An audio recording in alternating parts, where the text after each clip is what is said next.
आषाढ़ मास की एकादशी तिथि का विशेष महत्व होता है। आषाढ़ महीने की पहली एकादशी जिसको योगिनी और अंतिम एकादशी जिसको देवशयनी एकादशी कहा जाता है। इस साल देवशयनी एकादशी के दिन दो शुभ संयोग बन रहे हैं।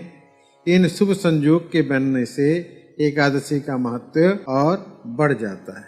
आषाढ़ मास की शुक्ल पक्ष की एकादशी इस बार 20 जुलाई दिन मंगलवार सन 2021 को आ रही है। हिंदू पंचांग के अनुसार आषाढ़ मास की 25 जून शुक्रवार से शुरू हो चुका है, जो कि 24 जुलाई को समाप्त होगा। आषाढ़ में ही चौमासा भी लगता है। इन शुभ संयोग में मनाई जाएगी देवशयनी एकादशी। इस साल देवशयनी एकादशी के दिन शुक्ल और ब्रह्म योग बन रहा है। ज्योतिष शास्त्र में इन योग को शुभ योगों में गिना जाता है। इस दौरान किए गए कार्यों में सफलता प्राप्त होती है। इन योग में किए गए कार्य के से सम्मान मान की प्राप्ति होती है। देवशयनी एकादशी तिथि जुलाई 19, 2021 को रात को 9:59 पे प्रारंभ होगी और देवशयनी एकादशी 20 जुलाई 2021 शाम को 7:17 तक रहेगी। देवशयनी एकादशी का पारण 21 जुलाई सुबह 5:36 से लेकर 8:21 तक किया जा सकेगा। 20 जुलाई से ही चौमासा भी शुरू हो जाएगा। इस एकादशी से भगवान विष्णु विश्राम अवस्था में चले जाते हैं। इसके बाद 14 नवंबर 2021 को देवताओं के उठने की यानी देवोत्थान एकादशी के दिन शयनकाल समाप्त होता है। मान्यता है कि चौमासे के दौरान मांगलिक कार्य नहीं किए जाते। देवशयनी एकादशी की पूजा विधि इस प्रकार है। सुबह जल्दी उठकर स्नान आदि से निवृत्त हो जाएं, घर के मंदिर में दीप जलाएं, भगवान विष्णु का गंगा जल से स्नान करें, भगवान विष्णु को पुष्प और तुलसी का दल अर्पित करें। संभव हो सके तो इस दिन व्रत रखें, भगवान की आरती करें, भगवान को भोग लगाएं। इस बात का विशेष ध्यान रखें कि भगवान को सिर्फ सात्विक चीज़ों का भोग लगाया जाता है। भगवान विष्णु के भोग में तुलसी जी को समर्पित करना जरूरी होता है। ऐसा माना जाता है कि बिना तुलसी के भगवान विष्णु भोग ग्रहण नहीं करते। इस पावन दिन भगवान विष्णु के साथ ही माता लक्ष्मी की भी पूजा किया जाता है। इस दिन भगवान का अधिक से अधिक ध्यान किया जाए तब पूर्ण फल प्राप्त होता है। एकादशी पूजा सामग्री लिस्ट इस प्रकार से है। भगवान विष्णु का चित्र या मूर्ति, फूल, नारियल, सुपारी, फल, लौंग, धूप, दीप, घी, पंचामृत, चावल, तुलसी दल, चंदन और कुछ मिष्ठान यानी मिठाई। तो ये सामग्री पूजा में रखी जाए। देवशयनी एकादशी व्रत कथा इस प्रकार से है। धर्मराज युधिष्ठिर ने कहा, हे केशव, आषाढ़ शुक्ल पक्ष की एकादशी का नाम क्या है? इस व्रत के करने की विधि क्या है? किस देवता का पूजन किया जाता है?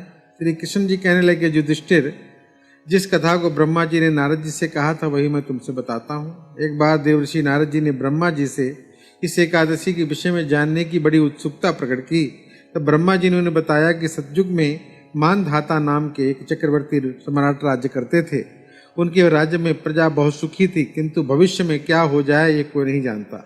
अतः वे भी इस बात से अनभिज्ञ थे कि उनके राज्य में शीघ्र ही भयंकर अकाल पड़ गया। उनके राज्य में पूरे 3 साल तक कोई बरसात न होने के कारण भयंकर अकाल पड़ा। इस अकाल से चारों ओर त्राही त्राही मच गई। धर्म पक्ष के यज्ञ, हवन, पिंडदान, कथा, व्रत आदि में कमी आ गई। जब मुसीबत पड़ी तो धार्मिक कार्यों में प्राणी की रुचि कहाँ रह जाती है। प्रजा ने राजा के पास जाकर के अपनी वेदना की दुहाई दी। राजा तो इस स्थिति को लेकर पहले से ही दुखी थे। वे सोचने लगे, आखिर मैंने ऐसा कौन सा पाप कर्म किया है जिसका दंड मुझे इस रूप में मिल रहा है। फिर इस कष्ट से मुक्ति पाने का कोई साधन करने के उद्देश्य से राजा अपनी सेना को लेकर जंगल की ओर प्रस्थान कर दिए। वहां घूमते घूमते एक दिन ब्रह्मा जी के पुत्र अंगिरा ऋषि के आश्रम में पहुंचे। उन्हें साष्टांग प्रणाम किया। ऋषिवर ने आशीर्वाद देने के बाद कुशल मंगल पूछा। फिर जंगल में विचरने और अपने आश्रम में आने का प्रयोजन जानना चाहा। तब राजा ने हाथ जोड़कर कहा, महात्मन, सभी प्रकार से धर्म का पालन करता हुआ भी मैं अपने राज्य में अकाल का दृश्य देख रहा हूँ। आखिर किस कारण से ऐसा हो रहा है? कृपया इसका समाधान बताइए। ये सुनकर महर्षि अंगिरा ने कहा है कि राजन, सब युगों से उत्तम यह सतयुग है। इसमें छोटे से पाप का भी बड़ा भयंकर दंड मिलता है। इसमें धर्म अपने चारों चरणों में व्याप्त रहता है।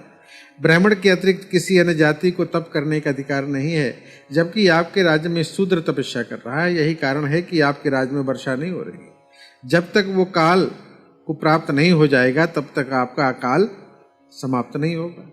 अकाल की शांति से के लिए उसे मारने के लिए आपको जाना पड़ेगा। किंतु राजा के हृदय एक नर अपराध शूद्र तपस्वी को मारने को तैयार ना हुआ। उन्होंने कहा, हे भगवान, मैं उस निरपराध को कैसे मारूं? ये बात मेरा मन स्वीकार नहीं कर रहा है, कृपा करके आप कोई और उपाय बताइए। महर्षि अंगिरा ने कहा, आषाढ़ मास के शुक्ल पक्ष की एकादशी का व्रत कीजिए। इस व्रत के प्रभाव से अवश्य ही आपके राज्य में वर्षा होगी। राजा अपने राज्य की राजधानी में लौट आए और चारों वर्णों सहित इस एकादशी का विधि पूर्वक व्रत किया। अब पद्मा यानी देवशैनी एकादशी के व्रत के प्रभाव से उनके राज्य में मूसलाधार बरसात हुई। पूरा राज्य धन धान से परिपूर्ण हो गया। ब्रह्म वैवर्त पुराण में देवशैनी एकादशी के विशेष महात्म का बखान किया गया है। इस एकादशी के व्रत करने से प्राणी की समस्त मनोकामनाएं पूर्ण हो जाती है।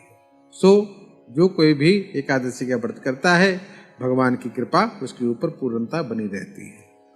बोल बांके बिहारी लाल की जय। ओम शांति शांति शांति ओम।